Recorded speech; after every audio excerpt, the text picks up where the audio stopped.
Hi friends, welcome back to my channel. இன்றைக்கி ரொம்பவே யூஸ்ஃபுல்லான ஒரு வீடியோ தான் பார்க்க போகிறோம். ஸோ பார்க்குறதுக்கு முன்னாடி சேனலை மறக்காமல் சப்ஸ்கிரைப் பண்ணிக்கோங்க. கூடவே இருக்கிற பெல் ஐக்கனையும் கிளிக் பண்ணிக்கோங்க. அப்போ தான் நான் போடுற வீடியோஸ் உங்களுக்கு நோட்டிஃபிகேஷன் ஆகும், நீங்களும் மிஸ் பண்ணாமல் பார்க்கலாம். இதை செய்யறதுக்கு ஒரு கிளாஸ் அளவுக்கு கோதுமை மாவு எடுத்துருக்கிறேன். ஃபஸ்ட்டு கோதுமை மாவை நல்லா ஜலிச்சுட்டு எடுத்துக்கலாம். ஜலிச்சுட்டு மிக்ஸ் பண்ணோம் அப்படின்னா கட்டிகள் இல்லாமல் மிக்ஸ் பண்ணுறதுக்கு ரொம்ப ஈஸியாக இருக்கும். ஏதாவது ஒரு கப் இல்லைனா கிளாஸில் மெஷர்மெண்ட் பண்ணி எடுத்துக்கோங்க. மற்ற இன்க்ரீடியன்ஸும் சேம் அதே கப்பில் இல்லைனா கிளாஸில் தான் நீங்கள் மெஷர்மெண்ட் பண்ணுற மாதிரி இருக்கும். இப்போ இதுக்கு தேவையான அளவுக்கு சால்ட்டு சேர்த்துக்கலாம். ஒரு 1/2 டீஸ்பூன் அளவுக்கு மட்டும் சேர்த்துட்டு நல்லா மிக்ஸ் பண்ணி விட்டுக்கலாம்.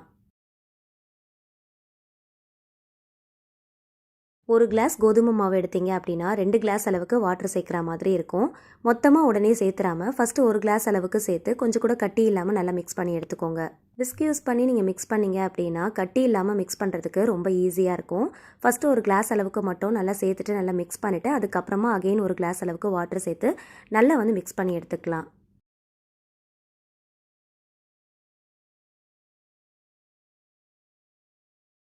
இந்த மாதிரி கொஞ்சம் கூட கட்டிகள் இல்லாமல் நல்லா மிக்ஸ் பண்ணி எடுத்துக்கோங்க.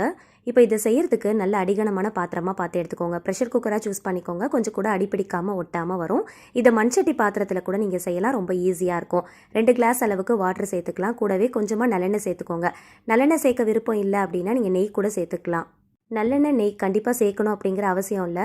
டேஸ்ட்டை என்ஹான்ஸ் பண்ணுறதுக்காக தான் நம்ம சேர்க்குறோம். விருப்பம் இல்லை அப்படின்னா நீங்கள் ஸ்கிப் பண்ணிக்கோங்க. நல்லா கலந்து விடுங்க. நல்லா கொதிச்சு வரணும். இந்த மாதிரி நல்லா கொதிச்சு வந்ததுக்கப்புறமா ஸ்டவ்வை சிம் ஃப்ளேம்க்கு மாற்றிக்கோங்க. தண்ணி நல்லா கொதிச்சு வந்ததும் கலந்து வச்சிருக்கிற கோதுமை மாவை நல்லா ஸ்லோவாக சேர்த்துக்கலாம். சேர்க்கும் போது ஸ்டவ்வை ஃபுல் சிம் ஃப்ளேமில் வச்சுக்கோங்க. மொத்தமாக சேர்த்துட்டோம் அப்படின்னா டக்குன்னு கட்டி விழுந்துரும். ஸோ அதனால் ஸ்லோவாக சேர்த்துக்கோங்க. இந்த மாதிரி மரக்கரண்டி யூஸ் பண்ணி நல்லா மிக்ஸ் பண்ணி விடுங்க. இந்த மாதிரி மரக்கரண்டி யூஸ் பண்ணோம் அப்படின்னா மிக்ஸ் பண்ணுறதுக்கு ரொம்ப ஈஸியாக இருக்கும். கொஞ்ச நேரத்திலே பார்த்தீங்கன்னா சீக்கிரமாக கட்டியாக ஆரம்பிச்சிரும். கைவிடாமல் பொறுமையாக ஒரு 10 நிமிஷத்துக்கு மிக்ஸ் பண்ணி விட்டிங்கன்னா நல்லா கட்டியாக ஆரம்பிச்சிரும். ரொம்ப ஹை ஃப்ளேமில் வச்சிட்டிங்க அப்படின்னா ரொம்ப கட்டியான மாதிரி ஆகிடும். அதே சமயத்தில் அடி பிடிச்சிரும். ஸோ அதனால் ஃபுல் சிம் ஃப்ளேமில் வச்சு நல்லா பொறுமையாக மிக்ஸ் பண்ணி விடுங்க. நல்லா கலந்துட்டு கட்டியானதுக்கப்புறமா மூடி போட்டு ஒரு 10 நிமிஷத்துக்கு ஃபுல் சிம் ஃப்ளேமில் வச்சு மாவை நல்லா வேக விடுங்க. அப்போ தான் அந்த பச்சை வாசனை நமக்கு சுத்தமாக இருக்காது. 5 நிமிஷத்துக்கு அப்புறம் மறுபடியும் ஒரு தடவை கலந்து விட்டுட்டு மறுபடியும் மூடி போட்டு ஒரு 5 நிமிஷம் வேக விடுங்க. டோட்டலாக ஒரு 10 நிமிஷம் வேக வச்சாலே போதும். அந்த மாவுடைய பச்சை வாசனை சுத்தமாக இருக்காது.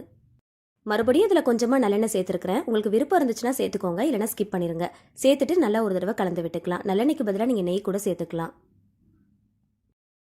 நல்லா கலந்துட்டு மறுபடியும் மூடி போட்டு ஒரு 5 நிமிஷத்துக்கு நல்லா வேக விடுங்க.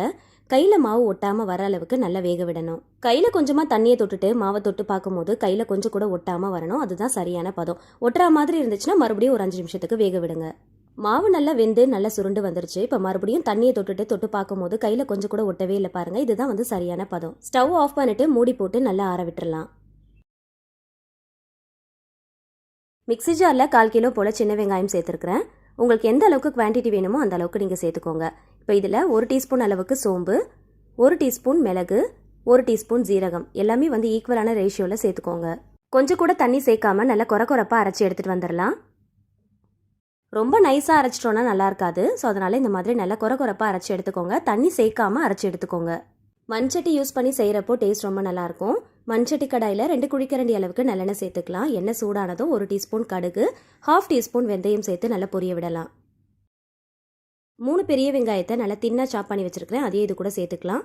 நான் அதிகமான குவான்டிட்டியில் செய்கிறதுனால எல்லாமே அதிகமாக எடுத்துருக்கிறேன். நீங்கள் எந்த அளவுக்கு செய்கிறீங்களோ அதுக்கேற்றா போல் எல்லா அளவுகளையும் கூட்டிக்கவோ குறைஞ்சிக்கவோ செஞ்சுக்கோங்க. இப்போ நம்ம அரைச்சி வச்சுருக்கிற இந்த சின்ன வெங்காயம் பேஸ்ட்டையும் இது கூட சேர்த்து நல்லா வதக்கி விட்டுக்கலாம். இந்த ரெசிபிக்கு தேவையான அளவுக்கு கல்லுப்பு சேர்த்து வதக்கிக்கலாம்.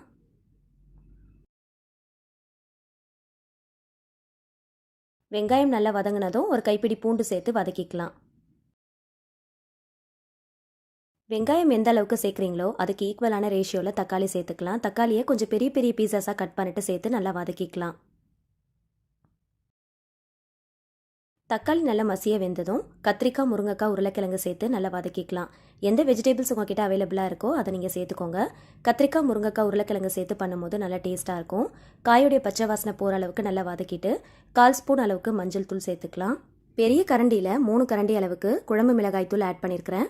குழம்பு மிளகாய் தூள் இல்லை அப்படின்னா 1 டீஸ்பூன் மிளகாய் தூள் ஆட் பண்ணுறீங்கன்னா 2 டீஸ்பூன் அளவுக்கு தனியாத்தூள் சேர்த்துக்கோங்க. வீட்டில் அரைச்ச குழம்பு மிளகாய் தூளாக இருந்துச்சுன்னா ரொம்ப பெஸ்ட்டாக இருக்கும்.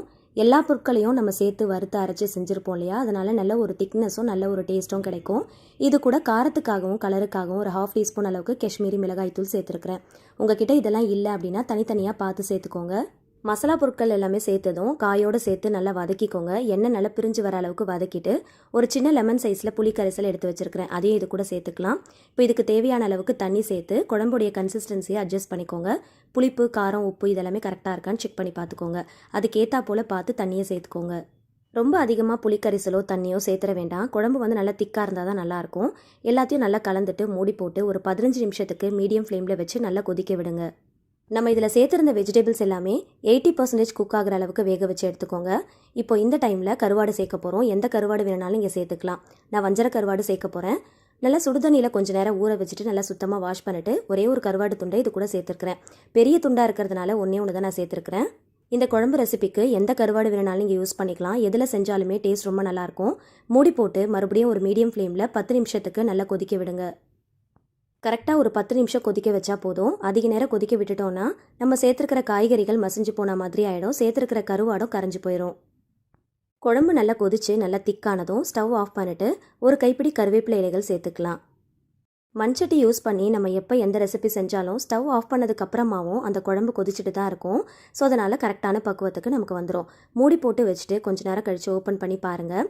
நல்ல எண்ணெயெல்லாம் நல்லா மிதக்க நல்லா பார்க்குறதுக்கே நல்ல டெக்ஸ்சர் அழகாக இருக்கும். நம்ம சேர்த்துருக்கிற காய்கறிகள் ரொம்ப வேக விட்டுறாமல் கரெக்டாக நல்லா முழுசாக இருக்கிற மாதிரி வேக வச்சு நல்லா திக்காக குழம்பு செஞ்சு பாருங்கள். டேஸ்ட் ரொம்ப நல்லாயிருக்கும். இந்த மாதிரி எந்த கருவாடு வேணுனாலும் நீங்கள் யூஸ் பண்ணி செய்யலாம். கண்டிப்பாக ட்ரை பண்ணுங்கள். கோதுமை மாவை நல்லா வேக வச்சு மூடி போட்டு வச்சுருந்தோம் இல்லையா, கொஞ்சம் நேரம் கழித்து ஓப்பன் பண்ணி பார்க்கும்போது நல்லா கட்டியாகியிருக்கும். ஒரு கிண்ணத்தில் எடுத்து போட்டு நம்ம இந்த மாதிரி உருட்டினோம் அப்படின்னா ரொம்ப ஈஸியாக உருட்ட வரும்.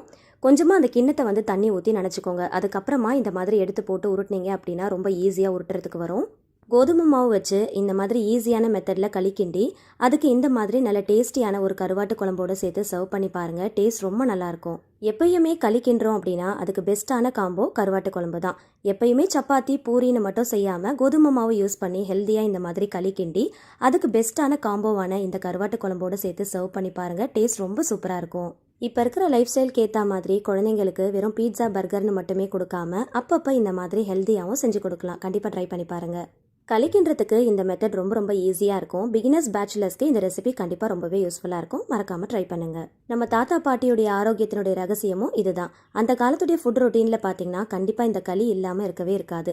ஸோ வகையாக களி கிண்டி சாப்பிடுவாங்க. இந்த மெத்தடில் செஞ்சு பாருங்கள். செய்யறதுக்கும் ரொம்ப ஈஸியாக இருக்கும். சாப்பிடும் போது செம்ம சாஃப்டாக ரொம்ப சூப்பராக இருக்கும்.